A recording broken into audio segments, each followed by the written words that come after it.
দিনকাল যা পড়েছে, বাইরে বা রেস্টুরেন্টের খাবার বাড়িতে আনা প্রায় বন্ধ করে দিয়েছি। যতটা সম্ভব চেষ্টা করি কম আনতে। ছেলে অনেক দিন থেকেই বলছে যে ফ্রেঞ্চ ফ্রাইস বানাতে। তো ফ্রেঞ্চ ফ্রাইস না বানিয়ে ভাবলাম তৈরি করি লং ফ্রাইস। এই লং ফ্রাইস টেস্টের দিক থেকে কিন্তু ফ্রেঞ্চ ফ্রাইসের থেকেও দারুণ হয়। আর উপকরণও কিন্তু 3 থেকে 4টে লাগে। বাইরেটা একদম ক্রিস্পি আর ভেতরে থাকে সফট। চলুন ঝটপট দেখে নেওয়া যাক আজকে আমার লং ফ্রাইসের রেসিপি। নমস্কার সবাইকে, সুমেধা রান্নাঘরের আরও একটা ভিডিওতে সবাইকে স্বাগত। তো সবার প্রথমে যেটা করেছি, 4টি আলু সেদ্ধ করে নিয়েছি। প্রেশার কুকারে সিটি দিয়ে সঙ্গে সঙ্গে কিন্তু আলুগুলোকে জল ঝরিয়ে নিয়েছি।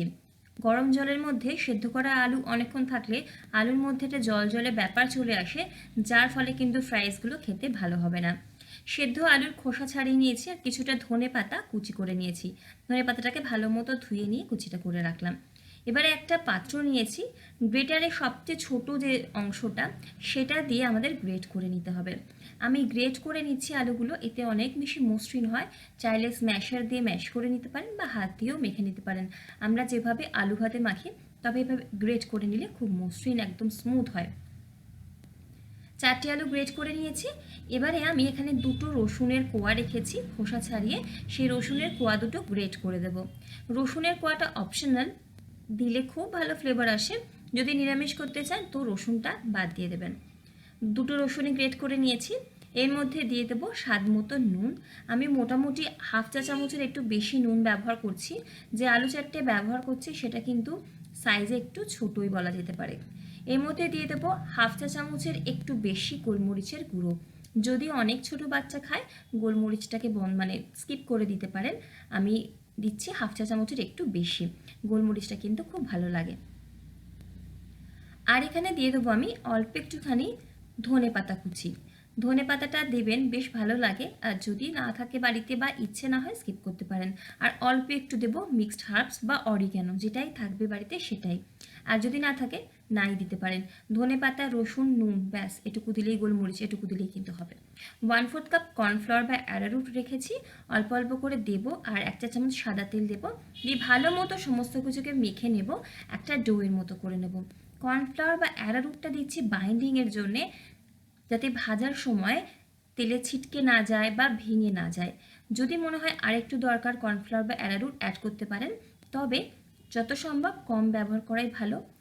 আলুর মধ্যে জল থাকলে কিন্তু কর্নফ্লাওয়ার বা অ্যারারুট বেশি লাগবে। দেখুন আমি ভালো মতো কিন্তু একটা ডোয়ের মতো তৈরি করে নিয়েছি। দেখবেন আর হাতে লাগছে না। যদি প্রয়োজন হয় হাতে একটু সাদা তেল মাখিয়ে নিতে পারেন। তো ডোটা রেডি করে একটু 2 থেকে 3 মিনিট সাইডে রেখে দিচ্ছি।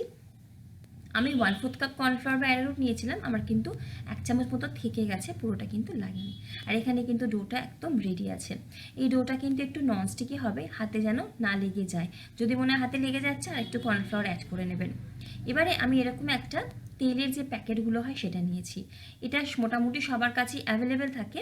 যদি পাইপিং ব্যাগ থাকে তো সেটাও ব্যবহার করতে পারেন। তো আজকে আমি এরকম তেলের প্যাকেট ব্যবহার করছি। প্যাকেটের একটা দিক পুরোটা কেটে নিয়ে এই ডোটাকে প্যাকেটের মধ্যে ঢুকিয়ে নিচ্ছি। আর এভাবেই বেশ ভালো মতো পেঁচিয়ে মুখটাকে কিন্তু বন্ধ করে দিচ্ছি। এবারে একটা স্টিলের থালা নিয়েছি, আপনারা চপিং বোর্ড নিতে পারেন বা যে কোনো রকম বড় প্লেটও নিতে পারেন। এর মধ্যে একটু সাদা তেল মাখিয়ে নিচ্ছি। সাদা তেলটা ভালো মতো মাখিয়ে নিচ্ছি, যাতে আটকে না যায় এই মিশ্রণটা। তো এবারে প্যাকেটের যে একটা দিক, সেই একটা দিক একটুখানি কিন্তু কেটে নেব। ফ্রাইসগুলো আপনারা যেমন সাইজের করবেন ভাবছেন, সেরকমভাবেই কেটে নিতে হবে। আমি মাঝারি সাইজের করছি, তো আমি কিন্তু একটা দিক একটু ছোটো করে কেটে নিলাম। এবারে চেপে চেপে আমরা থালার মধ্যে এভাবেই কিন্তু একটু লম্বা লম্বা করে ফ্রাইসগুলোকে রেডি করে নেব ভাজার জন্যে। যখন শেষ করবেন, তখন একটা ছুরি দিয়ে হালকা করে একটু কেটে দেবেন। দেখবেন খুব সহজেই এই যে ডোটা সেটা কেটে যাচ্ছে।